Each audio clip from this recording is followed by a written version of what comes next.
Hello everyone, welcome to the Red Channel. The topic of today's video is the Moto Morini AllTrhike 450, a bike we've already had the chance to try. Marco did so during the press presentation, but now it deserves a closer look because the 450 segment is becoming increasingly crowded and ever more interesting. For this reason, we've organized a rather unique flag-to-flag test. You already know what that means if you followed our comparison videos. What does that mean? I'll be testing it on the road, maybe with a little taste of off-road as well. Then I'll hand things over to Federico Faccioni from Dirt, who on the Dirt channel will go in depth about how the bike performs off-road. So while you're watching this video, then head over there and check out the off-road test as well. A quick recap on the AllTrhike 450.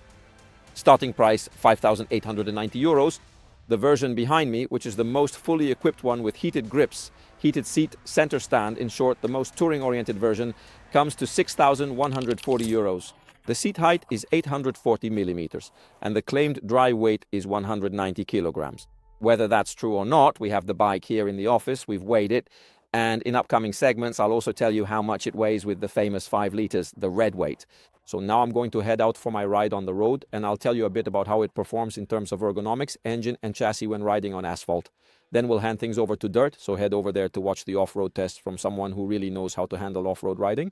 Let's go test it out.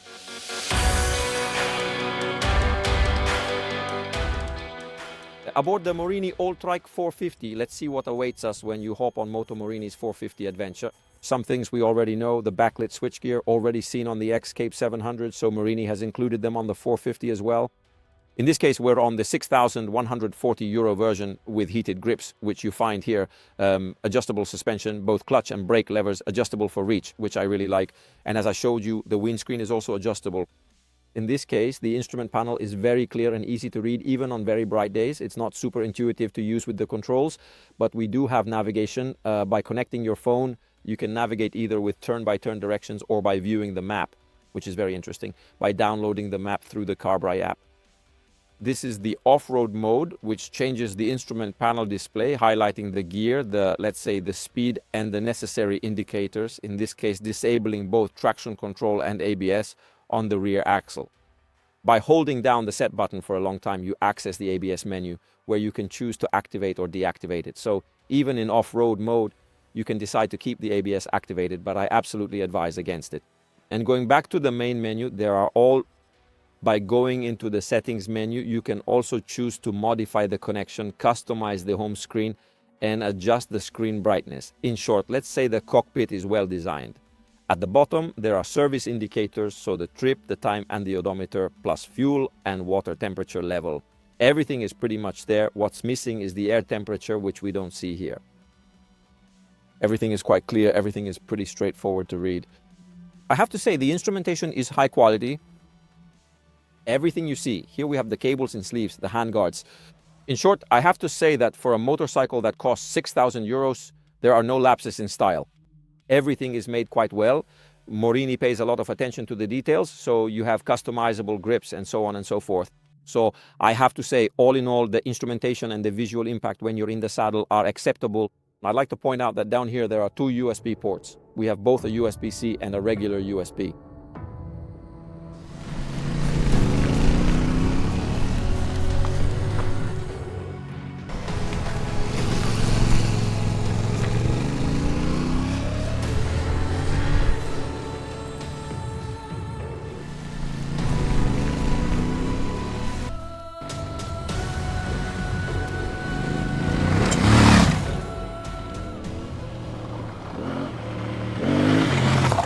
My first point is about ergonomics, which more or less follows what you generally find in adventure bikes in this 450 category, because obviously manufacturers do everything they can to make these bikes accessible to as many people as possible. In this case, we have a seat that is 840 millimeters from the ground. There are no optional seats. The rider's seat is not adjustable, but I'll explain later that the passenger seat can be raised and lowered. However, as you can see, both feet rest well on the ground, even though at my height of 1.71 m, when I put my feet down, my leg, my shin gets a bit in the way of the foot peg. And then, well, there's enough space here. I have to say that Morini did a good job also by placing the center stand like this. Even when you ride on your toes, it doesn't get in the way of the passenger foot pegs. And from this point of view, there are definitely others who do worse, even with bigger bikes. So in the end, the riding position always ends up being just a bit lower. Personally, I would prefer a slightly more commanding seat, so I could be a bit higher over the handlebars. But in the end, as I said, this characteristic is something I find more or less in all adventure bikes of this displacement. I don't notice any particular issues in the seating area, so there aren't any spots that get in the way or cause uncomfortable contact. And in my opinion, that's very good, especially considering that, if I recall correctly, the tank holds 18.5 liters. When I stand up, I find the bike a bit low, the seat a bit low, and the handlebar is slightly rotated back toward me, which on the road, in my opinion, isn't unpleasant. Let's say it's fine. But I think for off-road riding, it should be rotated a bit more forward. So from this point of view, the ergonomics get a pass, as I was saying, also because Morini, let's say, pays attention to adaptability for different arm lengths. In fact, just like on the Escape 700, the AllTrhike also has a triple position steering plate for the risers, so you can adjust it. Right now, the riser is set in the middle, but you can move it further forward or backward, so we can fine-tune the ergonomics a bit. Both levers are adjustable, so from this point of view, not bad at all. The windscreen is also good as it can be adjusted, though it's a bit noisy with this system. To raise it, you can simply push it up, but to lower it, you need to lift this small tab. The aerodynamic protection is not bad. I have to say, I didn't notice any turbulence. When you're traveling a bit faster, I raised it a little higher, and the airflow just reaches the height of the helmet. It has to be said that like all 450s, the cruising speed is around 120, 130 at most, so it's not like you're getting blasted by the wind. So I consider the aerodynamic protection to be sufficient, also because in this case, in this configuration costing 6,140 euros, there are also handguards which always help, even on days like these when it seems like winter is over, but in reality it's not over at all. And even your knees aren't in a bad position while riding. At this moment, I can't judge the heat coming from the bike, but I should mention that 450s usually generate very, very little heat. On the other hand, I have to say that the knees are well protected, they travel quite well shielded. There are these deflectors that direct the air downward, which will need to be tested in summer temperatures. Today it's 15 degrees, so this aspect can't really be evaluated. I'll finish with the ergonomics, also including some of the features which are truly top level. The hooks for attaching bags are somewhat inspired by someone we know, heated grips, the integrated navigator that works with the Carbit app, and the backlit switches. In short, the AllTrhike really has some interesting features, and moving on to the passenger seat, let me step down for a moment. As you can see, there's this small step here. This seat is mounted in the high position, but if you want, by unscrewing the bolts, lifting the seat and unscrewing the bolts, you can also mount the passenger seat in line with the rider's seat, so you basically get a truly off-road seat that lets you move around easily. And here we also have seat heating, so in this case both the grips and the seat are heated. For a bike that costs around 6,000 euros, I have to say the features aren't bad. And Morini is always quite attentive to detail. The engraved fuel cap, the grips, in short, a good job has been done all around this bike. I'll continue with my test ride and then we'll talk about the engine and also the chassis.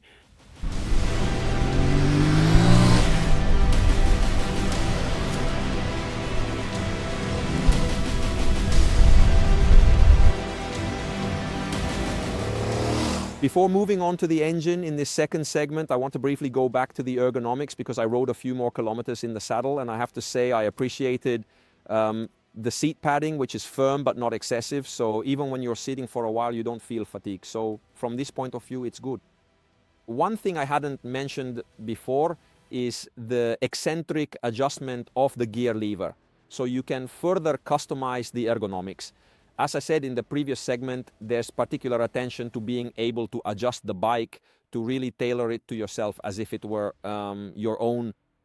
A quick note about the passenger. The handles are solid and you can hold on to them very well. So in my opinion, if you need or want to travel with this bike, it can definitely do the job. And by the way, it vibrates very little because the engine is very well balanced. This brings me to the engine, which is an old acquaintance, so to speak. It's the DCF Moto 270-degree parallel twin with 45 horsepower and 42 Newton meters of torque.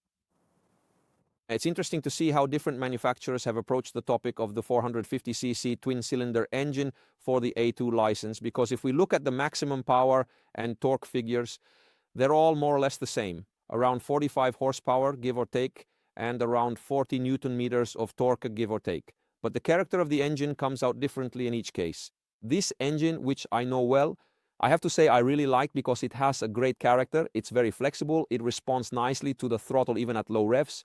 So it's not an engine that makes you wait or that you have to rev too high. However, unlike, for example, I'm fresh from testing the F450 GS. Unlike the GS, this is an engine that's more inclined to rev higher, so it probably has a slightly broader power delivery range. There are two things I want to point out. Actually, three. The gearbox, in my opinion, isn't bad. Obviously, there's no quick shifter here, so you have to use the clutch a bit. As for the clutch, I think its engagement isn't always super smooth. Sometimes it's a bit abrupt when you need to modulate it, and there's a bit of on-off, which isn't really bothersome since the engine doesn't have that much power. However, when you're on tight hairpins in second gear and you get back on the throttle, there's a bit of roughness. It's not due to excessive engine braking because, in my opinion, the engine braking here is actually good. But when you go to pick up the throttle again in those situations, coming from zero as you exit, there's a bit of roughness. Besides, the throttle is still cable operated. And Euro 5 Plus, I have to say, doesn't even forgive certain ride-by-wire systems, to be honest. But I repeat, there's a bit of on-off effect, not something excessive, not something that really overwhelms or bothers you, but still it should be mentioned, and it's there. I'll also add the vibrations. It's an engine with fairly short gearing, so for this reason it's quite lively in its response. But even when climbing mountains, even on fairly steep sections, I always found the bike to be quite lively. It accelerates perhaps more than what Morini's stated weight and the weight we've measured would lead you to believe. But I'll tell you more about that in the next segment.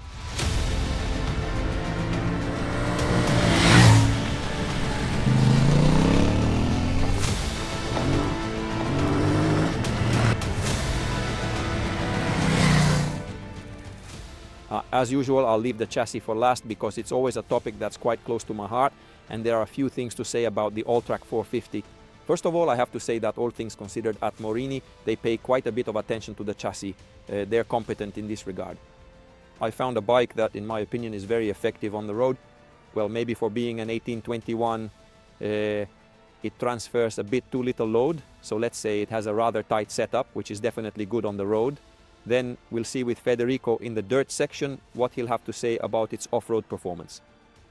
Maybe I would have liked a bit more weight transfer, but I have to say that when you push it, so the engine is lively, the chassis keeps up, the bike moves quickly, it almost doesn't even feel like a 21. The stock CST tires are honestly not the best, they have a very stiff carcass. On top of that, the rear tire is a 140/70. Fortunately, Morini has also approved the 140/80, so if you want to change the tire and switch to something more high-performing, which I think this chassis deserves, you can do it. Now, let's talk about weight, which is a hot topic.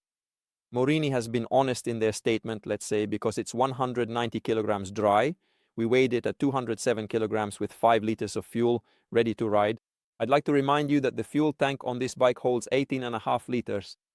This morning, when I started up the bike and the tank was full, it showed a range of 440 kilometers. So Morini has also designed it to cover long distances without needing to refuel. Anyway, the weight is 207 kilograms, definitely on the higher end, so it's among the heaviest bikes in its segment. However, I have to say that when you ride it, the bike is well balanced, it moves evenly on the suspension, and you don't really feel all that mass, neither when changing direction nor when you need to handle it. Then we'll see, in a possible comparison with other bikes that might weigh a few kilos less on the scale, whether this balance will still prove effective, or if it will have to pay a bit for the extra weight. However, I have to say I like the chassis. The suspension sometimes struggles a bit to get going, but the kickback you feel from bumps is, in my opinion, mainly due to the high stiffness of the CST tire casings, which certainly aren't super premium tires in this respect.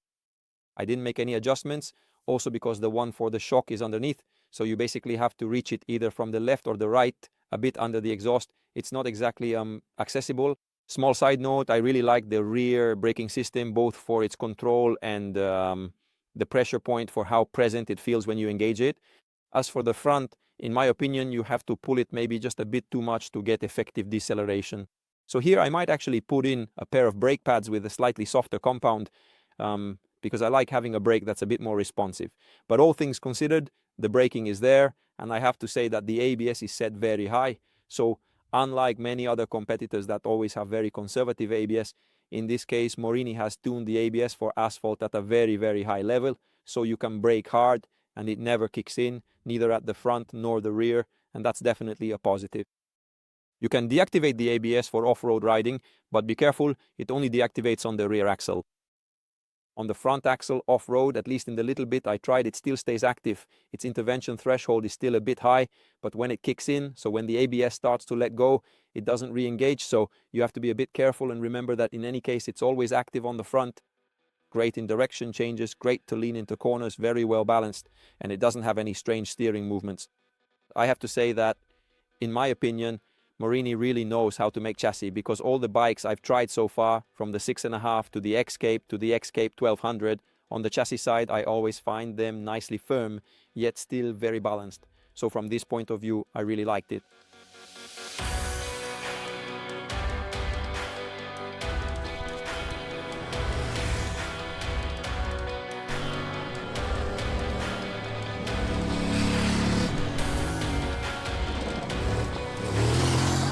My review ends here.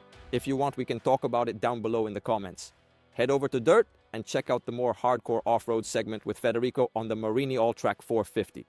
I'll be waiting for you down in the comments. And don't forget to subscribe to the channel if you haven't already. Let's talk about the AllTrhike, let's talk about the 450 segment. In your opinion, is this bike competitive or not? 5,890 euros for the base version, 6,140 euros for this one with handguards, heated grips, heated seat, integrated navigation. But the base version has that too. Let me know if you think this is a bike that can hold its own in this segment, especially considering the latest arrivals. Down below in the comments. See you in the next video.